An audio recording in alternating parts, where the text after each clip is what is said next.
નમસ્કાર વિદ્યાર્થી મિત્રો,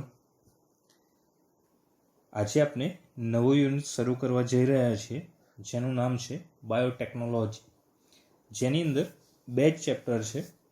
આમ જોવા જઈએ તો એક જ ચેપ્ટર કહેવાય, કારણ કે ચેપ્ટર 11ની અંદર એના સિદ્ધાંતો અને પ્રક્રિયાઓ આપેલી છે અને ચેપ્ટર 12ની અંદર તેની ઉપયોગિતા. પરંતુ ચેપ્ટર જે છે ખૂબ જ અગત્યનું, અને આખું ચેપ્ટર જે છે કોન્સેપ્ટ બેઝ ઉપરનું ચેપ્ટર છે. બરાબર. ધોરણ 12ની અંદર અમુક ચેપ્ટર એવા છે કે જે કન્ટેન્ટ ઓછું છે અને વધુ માર્ક્સ આપણને લઈ આપે, નીટની અંદર પણ અને બોર્ડની એક્ઝામની અંદર પણ. તો તેમાંનું બે ચેપ્ટર એટલે ચેપ્ટર 11 અને 12 એકદમ નાના ચેપ્ટર છે. બરાબર. એવું કહી શકાય આગળના જેટલા પણ ચેપ્ટર ભણ્યા અને આગળ ભણીશું એમાં ચેપ્ટર 4 આગળ આપણે જોયું એકદમ નાનું ચેપ્ટર, તો બીજા બે નાના ચેપ્ટર હોય તો ચેપ્ટર 11 અને ચેપ્ટર 12 આખું કોન્સેપ્ટ બેઝ પર ચેપ્ટર છે કે જેની અંદર આપણને ખાસ કરીને કોન્સેપ્ટ ક્લિયર હશે તો જ આ ચેપ્ટર વધુ સમજાશે. અત્યાર સુધી અમુક ચેપ્ટર આપણે ભણી ગયા, એની અંદર અમુક થિયરી એવી આવતી હતી કે જેના શબ્દો કદાચ આપણને યાદ ન આવે તો એના લગતી થોડીક માહિતી આપણે લખી દઈએ તો લખાઈ જાય. પણ આ ચેપ્ટર ટોટલી એવું છે કે આની અંદર એક શબ્દ જે છે આપણે એક્ઝેક્ટ થિયરી માટે તૈયાર કરવો પડશે. કોઈ એવા જે છે ગપ્પાવાળી થિયરી આ ચેપ્ટરની અંદર આવશે નહીં. ટોટલી કોન્સેપ્ટ બેઝ ઉપર આખું ચેપ્ટર છે અને વધુ માર્ક્સ આપે તેવું ચેપ્ટર છે. અને બાયોટેકનોલોજી એટલે કહી શકાય કે આપણે બાયોલોજી ફિલ્ડની સૌથી લેટેસ્ટ બ્રાન્ચ કહી શકાય કે હાલમાં જે પણ રિસર્ચ ચાલુ થઈ રહ્યા છે અથવા જે નવી નવી શોધો થઈ રહી છે, નવા પ્રકારના છોડ હોય અથવા નવા પ્રકારના ફળ હોય, એ જે બધા માર્કેટમાં તમે જુઓ છો તો એ બાયોટેકનોલોજીના કારણે જ આપણને જોવા મળે છે. જેમ કે બીટી કપાસ, બરાબર. પછી હાઇબ્રિડ તમે જામફળની જાત જોતા હોય અથવા ખારેકની જાત જોતા હોય, પીળી ખારેક પણ સ્વાદ એકદમ ગળી લાગતી હોય, એ બધું બાયોટેકનોલોજીને આભારી છે. તો બાયોટેકનોલોજીનું ચેપ્ટર જે છે જો એકદમ કોન્સેપ્ટ વાઇઝ સ્ટેપ વાઇઝ સમજશો તો એકદમ સરળ છે. બરાબર. તો ચેપ્ટરની જે છે શરૂઆત કરવા જઈ રહ્યા છે અને આ ચેપ્ટરની અંદર આ લેક્ચરની અંદર માત્ર આપણે બેઝિક જે માહિતી છે એની જ ચર્ચા કરીશું કે જે આગળના લેક્ચર માટે ખૂબ જ અગત્યની સાબિત થશે. જેમાં અમુક શબ્દો જે છે આજે નવા આવશે અને અમુક શબ્દો આગળ આપણે ભણી ગયેલા છે, એની જ આજે આપણે માહિતી મેળવશું. તો સૌ પ્રથમ જોઈએ ચેપ્ટર 11 હવે બાયોટેકનોલોજી સિદ્ધાંતો અને પ્રક્રિયાઓ. તેની અંદર સૌ પ્રથમ વૈજ્ઞાનિકનો પરિચય, જે આગળ આપણે થિયરીની અંદર પણ ભણવાના આવશે. તો વૈજ્ઞાનિક છે હર્બર્ટ બોયર. બરાબર. હર્બર્ટ બોયર નામના વૈજ્ઞાનિક, જન્મ પશ્ચિમ પેન્સિલ્વેનિયા, પિટ્સબર્ગ વિશ્વવિદ્યાલય અને અનુસ્નાતક એલ યુનિવર્સિટી, સાન ફ્રાન્સિસ્કોમાં કેલિફોર્નિયા વિશ્વવિદ્યાલયમાં સહાયક અધ્યાપક તરીકે જોડાયા. હવે આ બધી માહિતી જે છે આપણા માટે અગત્યની નથી, આપણા માટે હવે અગત્યનું છે તેમને કાર્ય શું કર્યું તે. તો ઈ કોલાઈના રિસ્ટ્રિક્શન ઉત્સેચકો પર કાર્ય કર્યું. ઈ કોલાઈ એટલે શું થાય? Full form Escherichia coli. E કોલાઈનું ફૂલ ફોર્મ શું થશે? Escherichia coli. અને આ બેક્ટેરિયા જે છે આપણા આંતરડાની અંદર આવેલા હોય છે. ક્યાં જોવા મળે છે? આંતરડા. રિસ્ટ્રિક્શનનો અર્થ થશે પ્રતિબંધક. રિસ્ટ્રિક્શન એટલે અવરોધતા, પ્રતિબંધક ઉત્સેચકો. એના પર જે છે હર્બર્ટ બોયરે અધ્યયન કરેલું અને એને લગતી માહિતી એમને રજૂ કરેલી, જે આગળ આપણે થિયરી સ્વરૂપે ભણીશું. રિસ્ટ્રિક્શન ઉત્સેચકો ડીએનએ શૃંખલાને કાપી ચીપકુ છેડા બનાવે છે, જેથી તે ડીએનએના અન્ય ટુકડા સાથે જોડાઈ શકે છે. હવે આ ચીપકુ છેડા એટલે શું તે સમજીએ.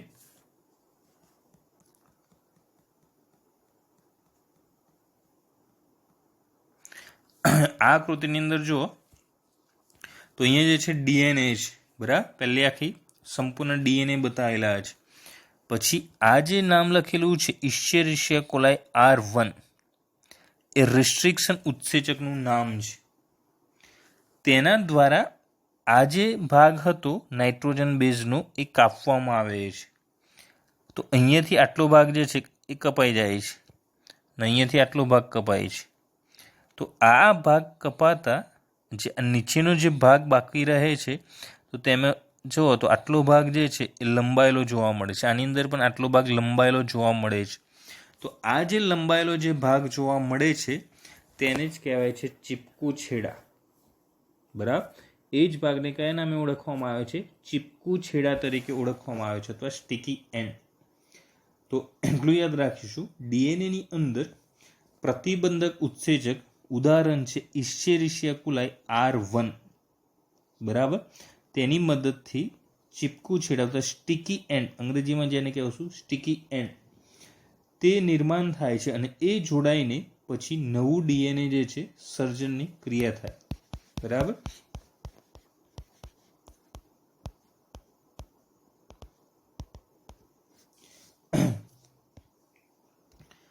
ત્યારબાદ એ જ સમયગાળા દરમિયાન સ્ટેનફર્ડ યુનિવર્સિટી હવાઈ ખાતેથી સ્ટેનલી કોહન નામના વૈજ્ઞાનિકે બેક્ટેરિયામાં આવેલા વધારાના ગોળાકાર ડીએનએ પ્લાઝમિડ પર કાર્ય કરે. બરાબર, કયા વૈજ્ઞાનિક? સ્ટેનલી કોહન. આગળ કયા હતા? Herbert Boyer. ખાલી બોયર યાદ રાખો તો પણ ચાલશે અને આની અંદર કોહન યાદ રાખશો તો પણ ચાલશે. તો બોયરે જે છે ઇશ્ચેરિશિયા કોલાઈ ઉપર પ્રયોગો કરે અને અહીંયા જે છે કોહન નામના વૈજ્ઞાનિકે ગોળાકાર ડીએનએ કે જેને આપણે પ્લાઝમિડ તરીકે ઓળખીએ છીએ.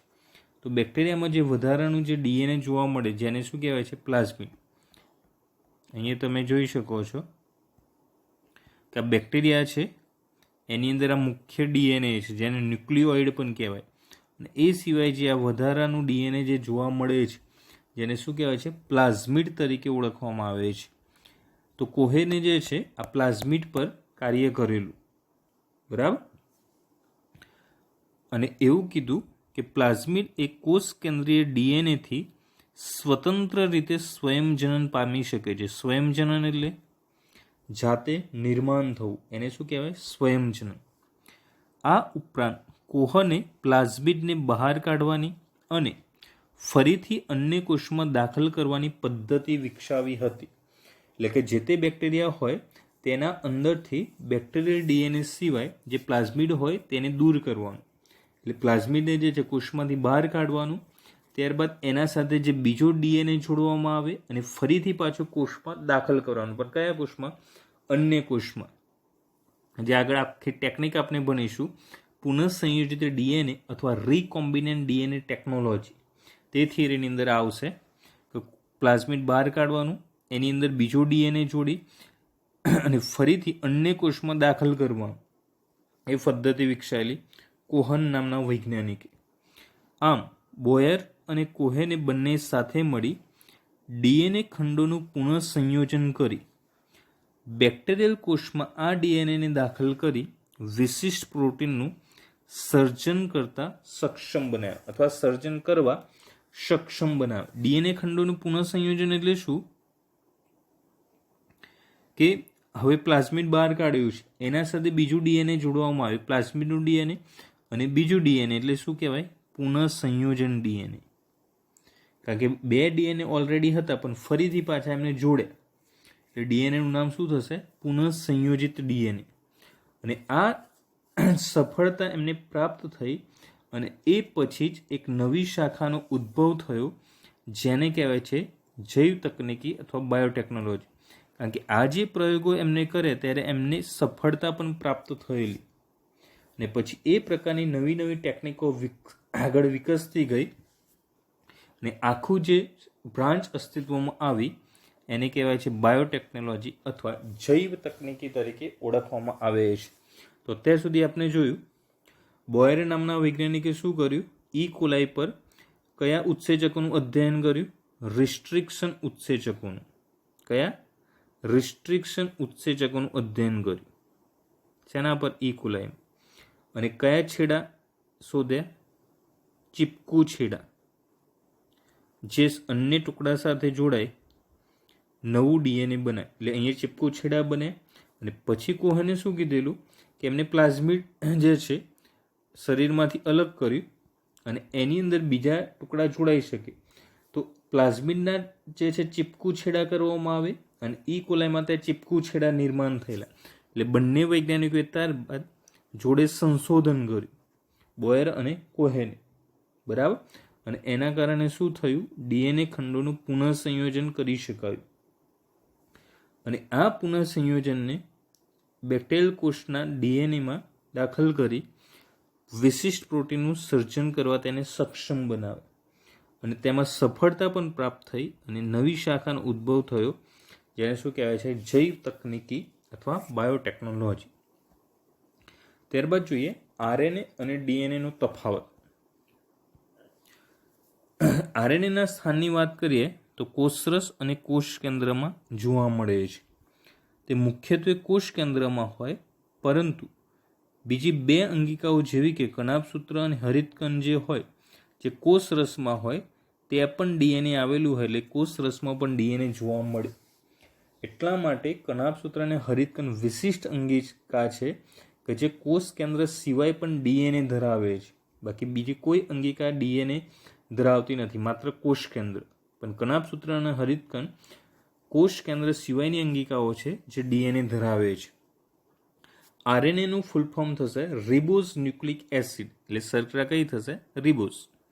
ડીએનએનું full form deoxy ribose nucleic acid, એટલે શર્કરા કઈ થશે, ડીઓક્સી રિબોઝ.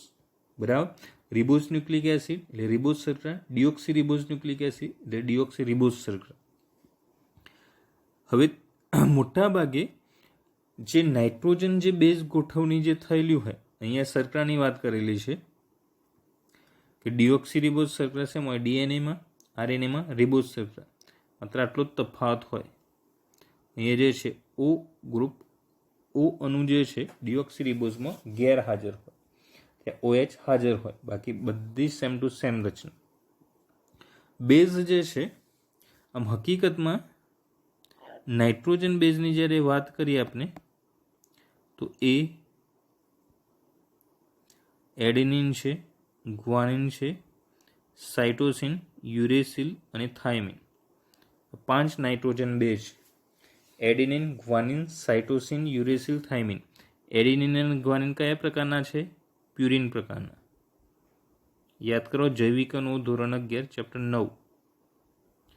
CUT કયા પ્રકારના થશે, પિરિમિડિન. બરાબર.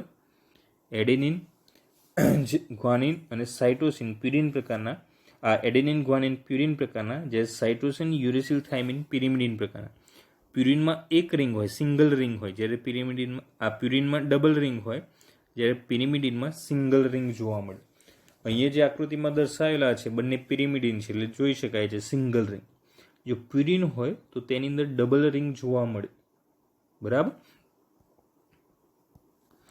તો થાઇમિન નામનું નાઇટ્રોજન બેઝ જે હોય, હવે એ, જી અને સી આ 3 નાઇટ્રોજન બેઝ છે એ ડીએનએ આરએનએમાં કોમન હોય. ડીએનએમાં પણ જોવા મળે, આરએનએમાં પણ જોવા મળે. પણ થાઇમિન જે હોય એ માત્ર ડીએનએમાં જોવા મળે, જ્યારે યુરેસિલનો અભાવ હોય. યુરેસિલ જોવા મળતું નથી.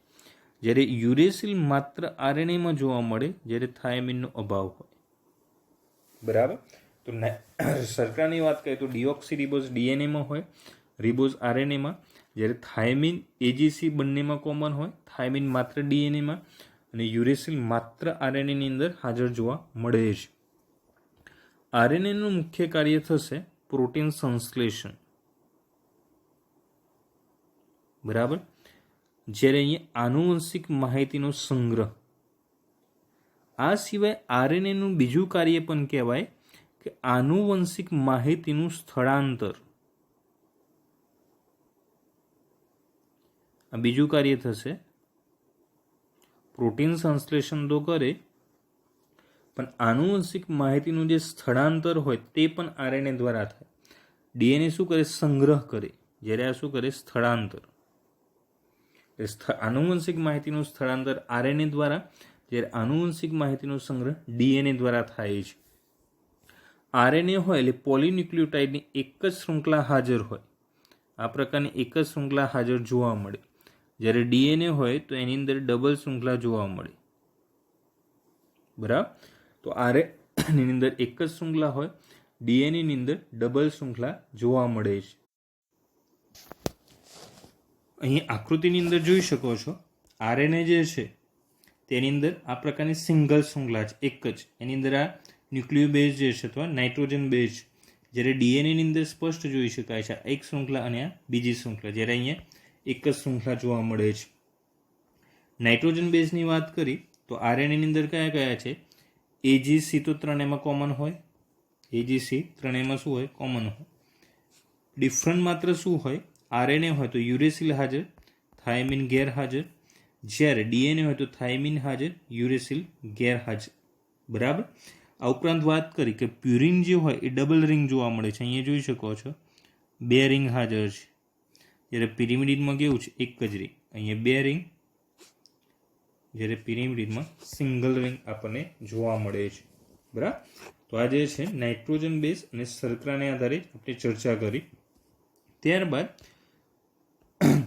આ પોલીન્યુક્લિયોટાઇડની શૃંખલાની ચર્ચા કર્યા પછી એના પ્રકારોની વાત કરીએ તો આરએનએના મુખ્યત્વે 3 પ્રકાર પડે છે: એમઆરએનએ, ટીઆરએનએ, આરઆરએનએ. મેસેન્જર આરએનએ અથવા સંદેશક આરએનએ, ટ્રાન્સફર અથવા વાહક આરએનએ અને રિબોઝોમલ આરએનએ. એમઆરએનએ પોલીરિબોઝોમ્સના નિર્માણમાં ભાગ ભજવે. એક એમઆરએનએ સાથે જ્યારે ઘણા બધા રિબોઝોમ્સ જોડાય ત્યારે આ એમઆરએનએનું નિર્માણ થાય, આ પોલીરિબોઝોમ્સનું નિર્માણ થાય. ટીઆરએનએ માહિતીના સ્થળાંતરણમાં ભાગ ભજવે છે. જેમ અહીંયા કીધું કે આનુવંશિક માહિતીનો સંગ્રહ થાય ડીએનએમાં, તો આરએનએમાં જે આનુવંશિક માહિતીનું જે સ્થળાંતર થાય તેમાં ટીઆરએનએ ભાગ ભજવે. અને આરઆરએનએ કોષ કેન્દ્રિકાની અંદર આવેલા હોય. કોષ કેન્દ્રિકાનું જે બંધારણ હોય એમાં શું હોય? આરઆરએનએ ભાગ ભજવે. હવે અહીંયા પ્રકારો આપેલા છે બીડીએનએ અને સીડીએનએ. પણ હકીકતમાં આ એના બંધારણની દ્રષ્ટિએ પ્રકાર છે એવું કીધેલું છે. પણ હકીકતમાં ડીએનએના પ્રકાર આ ન કહી શકાય. રચના એ પ્રકારની જોવા મળતી હોય એટલે તેને બીડીએનએ અને સીડીએનએ એવું નામ આપેલું છે.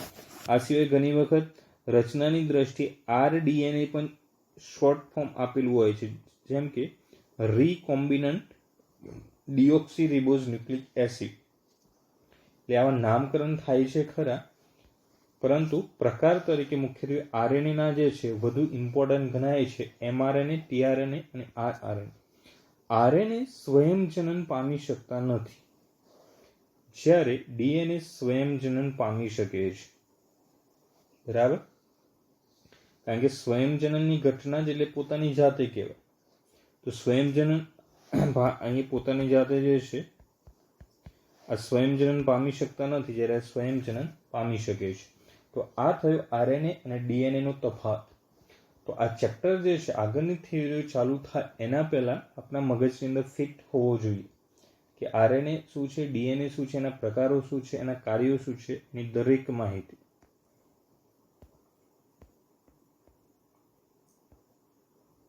પછી વાત કરીએ પ્લાઝમિડ ડીએનએ અને રંગસૂત્રીય ડીએનએ એટલે શું. તો અહીંયા તમે જોઈ શકો છો આકૃતિમાં આ બેક્ટેરિયા છે. બરાબર. આખું બેક્ટેરિયા છે. એની અંદર 2 પ્રકારના ડીએનએ જોવા મળે છે. એક મુખ્ય ડીએનએ હોય જેને કહેવાય બેક્ટેરિયલ ડીએનએ, અને એ સિવાય નાનું ગોળાકાર ડીએનએ આવેલું હોય તેને પ્લાઝમિડ ડીએનએ કહેવાય. અહીંયા જે છે મનુષ્યનું રંગસૂત્ર દર્શાવેલું છે. બરાબર. હવે પાછો પ્રશ્ન થાય કે રંગસૂત્ર એટલે શું, ડીએનએ એટલે શું અને જનીન એટલે શું. બરાબર. દાખલા તરીકે આ કોષ છે. કોષના અંદર શું હોય? કોષ કેન્દ્ર. કોષ કેન્દ્રની અંદર શું હાજર હોય? રંગસૂત્ર. રંગસૂત્રિકાને ક્રોમોટિડ કહેવાય. રંગસૂત્રિકા હોય એને ક્રોમોટિડ તરીકે ઓળખવામાં આવે છે. રંગસૂત્ર ડીએનએ કે આરએનએ બનેલા હોય એટલે રંગસૂત્રની અંદર ડીએનએ નો જથ્થો હોય. બરાબર. એટલે રંગસૂત્રમાં ડીએનએ હાજર હોય અને ડીએનએ નું નિશ્ચિત લંબાઈ ધરાવતો જે ખંડ હોય તેને કહેવાય જીન અથવા જનીન. અને આ ડીએનએનો જે જથ્થો હોય આખો ડીએનએનો જથ્થો એને કહેવાય જીનોમ. ડીએનએના સંપૂર્ણ જથ્થાને જીનોમ કહેવાય અને એનો નિશ્ચિત લંબાઈ ધરાવતો જે ખંડ હોય અથવા આનુવંશિકતાનો એકમ તેને જનીન કહેવાય. હવે આપણે કોષ ચક્રની અંદર ભણેલા એસ તબક્કામાં એવું આવતું હતું કે એનું જે ડીએનએ હોય એ સંશ્લેષણ પામે, સ્વયંજનન થાય. 2C હોય તો 4C થાય, પણ રંગસૂત્રો બદલાતા નથી. તો એનો અર્થ શું થાય? ધારો કે આપણે યાદ રાખેલું કે જેટલા સેન્ટ્રોમિયર હોય એટલા રંગસૂત્ર કહેવાય. તો એ બે જે છે ભુજાઓ ધરાવતું રંગસૂત્ર છે, બરાબર? તેની અંદર આ ડીએનએ હાજર છે.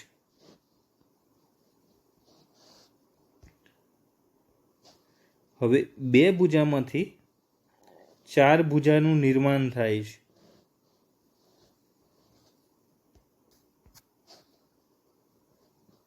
તો અહીંયા જે ડીએનએ હતું એ બેવડાયું. અહીંયા 2 ભુજા હતી એટલે ડીએનએ 2C કહેવાય. 1 અને 2 એટલે 2C ડીએનએ કહેવાય. અહીં 4 ભુજાઓ થઈ એટલે ડીએનએ જે છે 4C થશે. અહીંયા 2C થાય, અહીંયા 4C. હવે સેન્ટ્રોમિયર તો બંનેમાં એક જ રહેશે એટલે રંગસૂત્ર તો એક જ રહ્યું. એટલે રંગસૂત્રની સંખ્યા બદલાઈ ના, પણ ડીએનએનો જથ્થો કેવો થયો? ડબલ થયો. ડીએનએનો જથ્થો જે છે ભુજાઓ વધે પણ રંગસૂત્ર વધે એવું ના કહેવાય. ભુજાઓ વધે એટલે ડીએનએનો જથ્થો વધે. તો ડીએનએ વધે છે એવું કહેવાય, પણ રંગસૂત્ર વધે છે એવું ન કહેવાય. તો ડીએનએની સંખ્યામાં વધારો થાય પરંતુ રંગસૂત્રની સંખ્યામાં વધારો થતો નથી અને એનો જે નિશ્ચિત ખંડ હોય તેને જીન અથવા જનીન તરીકે ઓળખવામાં આવે છે. તો પ્લાઝમિડ ડીએનએ અને રંગસૂત્રીય ડીએનએ. તો રંગસૂત્રીય જે ડીએનએ હોય એમાં ચોક્કસ ક્રમ ધરાવતા રંગસૂત્રીય ડીએનએ સજીવોના રંગસૂત્રમાં હાજર હોય છે. જે આગળ આપણે ચર્ચા કરી કે ડીએનએ જે હોય છે અને જનીન આવેલા હોય. જ્યારે બેક્ટેરિયા જેવા સજીવોમાં જે મુખ્ય ડીએનએ હોય એના બાજુમાં આવેલું ગોળાકાર બાહ્ય ડીએનએ જે હોય તેને આપણે પ્લાઝમિડ તરીકે ઓળખીએ છીએ. સામાન્ય રીતે રંગસૂત્રીય ડીએનએ વૃદ્ધિ અને પ્રજનન માટે આવશ્યક છે. વૃદ્ધિ અને પ્રજનનની ક્રિયા માટે જે છે એ આવશ્યક હોય છે, જ્યારે પ્લાઝમિડ ડીએનએ વૃદ્ધિ અને પ્રજનન માટે આવશ્યક નથી. હવે આ જે મુદ્દો જે છે આપણે બેક્ટેરિયાને ધ્યાનમાં લઈને ભણીશું.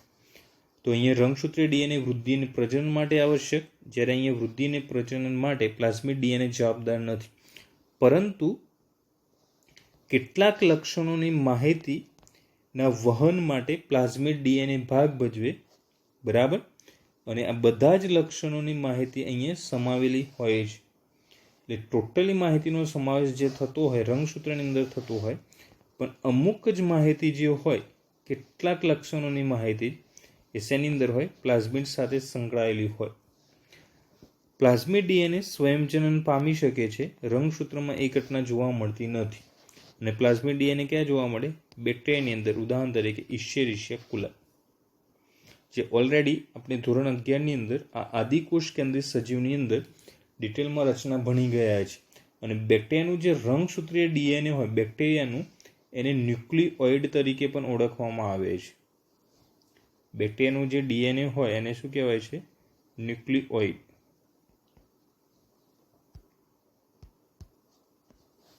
બેક્ટેરિયાના ડીએનએ ઓળખવામાં આવે છે ન્યુક્લિઓઇડ તરીકે,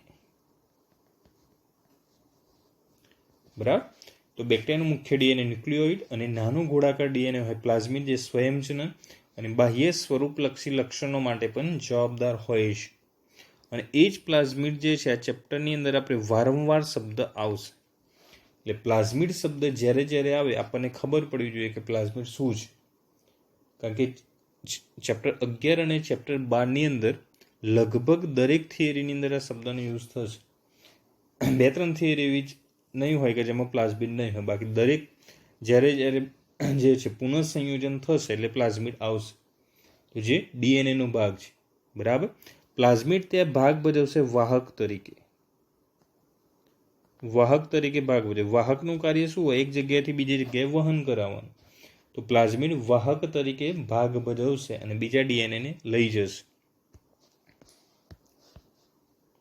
અહીંયા જે છે બીજી એક રચના દર્શાવેલી છે કે આપણા શરીરમાં કોષ હોય, કોષની અંદર કોષ કેન્દ્ર આવેલું હોય, કોષ કેન્દ્રની અંદર રંગસૂત્ર ડીએનએના બનેલા હોય અને ડીએનએનો નિશ્ચિત ખંડ જે હોય એને શું કહેવાય? જીન અથવા જનીન તરીકે આપણે ઓળખીએ છીએ.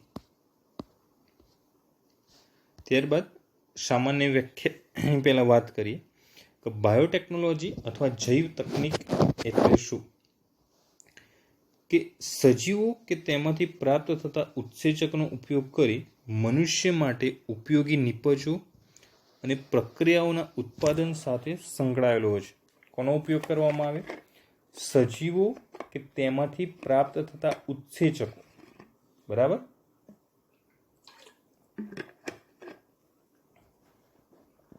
કે જેનો ઉપયોગ મનુષ્ય માટે ઉપયોગી નિપજો અને પ્રક્રિયાઓના ઉત્પાદન સાથે સંકળાયેલો છે.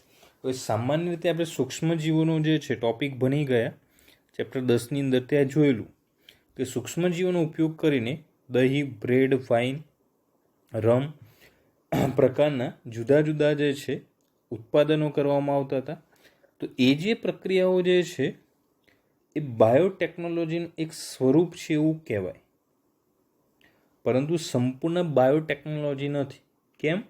કારણ કે એના અંદર કોઈ પણ પ્રકારના જનીન પરિવર્તિત સજીવોનો આપણે ઉપયોગ કર્યો નહોતો.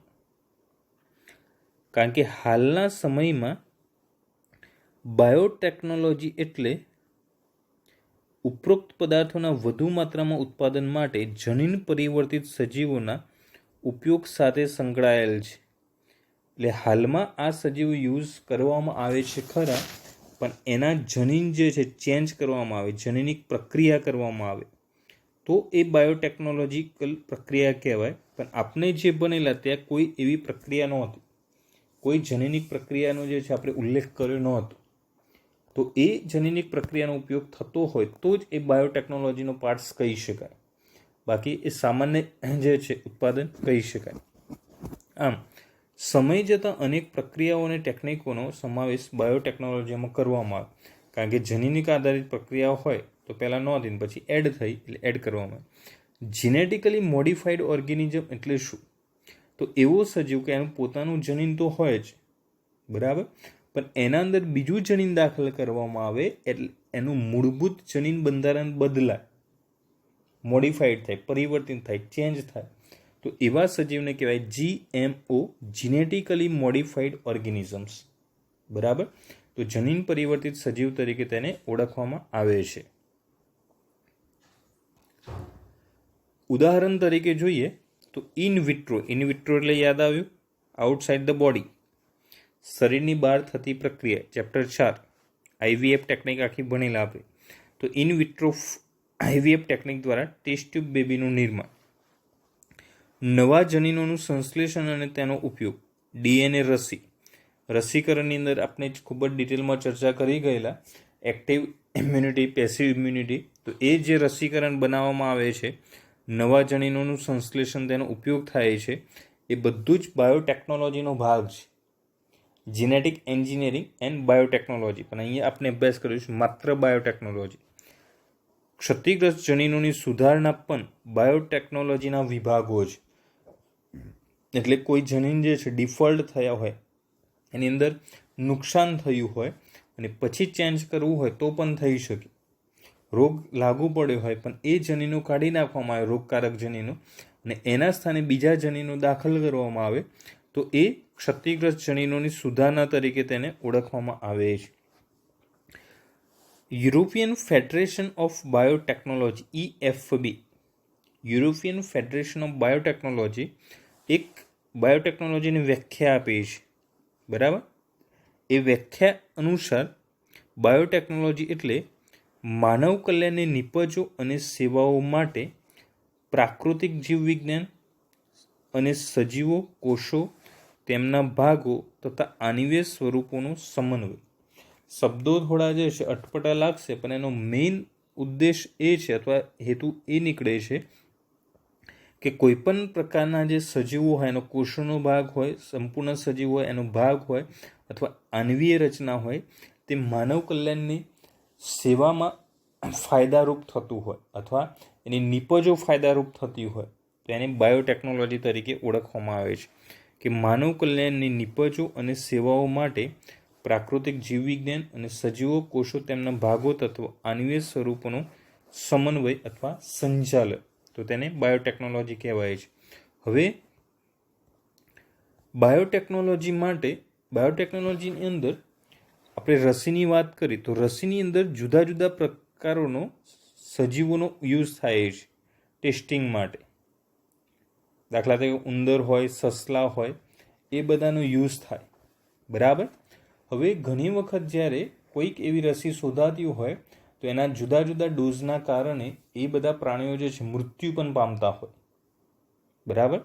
જે ઉંદર હોય, સસલા હોય, એ મૃત્યુ પણ પામતા હોય.